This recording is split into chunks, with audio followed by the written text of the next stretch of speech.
আমাদের এখান থেকে সপ্তাহে আমরা 2 দিন সার্ভিস দিচ্ছি, মঙ্গলবার এবং শনিবার। তো আগে আমরা 3 দিন চালাইতাম, মঙ্গল, বৃহস্পতি, শনি। এখন আমরা 2 দিন চালাচ্ছি। যেহেতু বাংলাদেশে এখন ভিসা অনেকটা কম দিচ্ছে, সেজন্য ভিসা স্বল্পতার জন্য আমরা যাত্রী কিছুটা কম। তো আমাদের এখনও মোটামুটি আমরা সার্ভিস দিয়ে যাচ্ছি শ্যামলী এনার ট্রাভেলস, সপ্তাহে 2 দিন। আগামী শনিবার আমাদের এখান থেকে যাত্রী যাচ্ছে। এখন অবধি প্রায় 16 জনের মতো যাত্রী আমাদের কাছে আছে। 31 সিটার গাড়ি, হয়তো আমাদের এখানে এটা ফুলফিল হয়ে যাবে।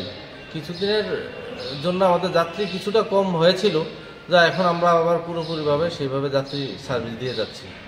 এই যে বাংলাদেশ এবং ভারতের মধ্যে যে একটা সমস্যা এখন মানে তৈরি বা চলছে, সেটার প্রভাব কি পড়ছে কিছু? সেটার প্রভাব তো কিছুটা ছিল, এখন আবার সেই নর্মাল হয়ে যাচ্ছে। কারণ মানুষের বিভিন্ন যারা নিত্য প্রয়োজনীয় দরকার, যারা ইমার্জেন্সি দরকার লাগে, সেক্ষেত্রে বাংলাদেশের মানুষ যাচ্ছে এবং বাংলাদেশ থেকেও এখানে আসছে। মানে এই লাস্ট যে বাসটা গিয়েছে, একটা ঘটনা ঘটেছিল। হ্যাঁ, লাস্টে যেদিন গিয়েছিল তারপরের ডেট আমাদের সার্ভিসটা আমরা বন্ধ ছিল।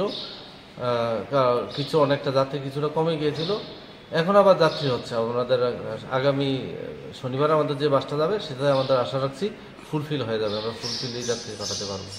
তারা কোথায় যাচ্ছে? ডাইরেক্ট আমাদের এখানে আপাতত বাংলাদেশেই বেশি যাচ্ছে, ঢাকা বা ঢাকা যেখানে বিভিন্ন জায়গাতে ওরা যাচ্ছে, নরসিংদী, ভৈরব বা ওইসব জায়গাতে নেমে যাচ্ছে। এরা ইন্ডিয়ান আছে, বাংলাদেশও আছে, উভয় দেশের নাগরিকই আছে। তো বাংলাদেশ থেকে ইন্ডিয়ান যাত্রীরা একটু বেশি যাচ্ছে এখন। যে সমস্যাটা মানে বাংলাদেশে, এটা কি মোটামুটি কাটিয়ে উঠছে? হ্যাঁ, এখন অনেকটা কেটে গেছে, এখন অনেকটা স্বাভাবিক হয়ে যাচ্ছে। আপনার পরিচয়টা?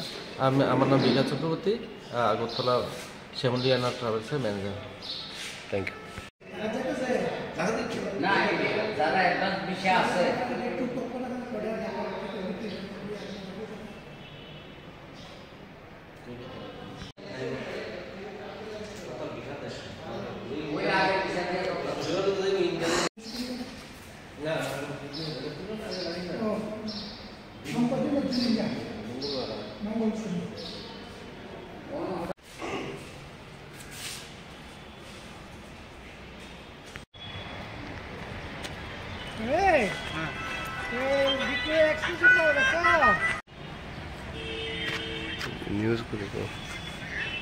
নিউজ করে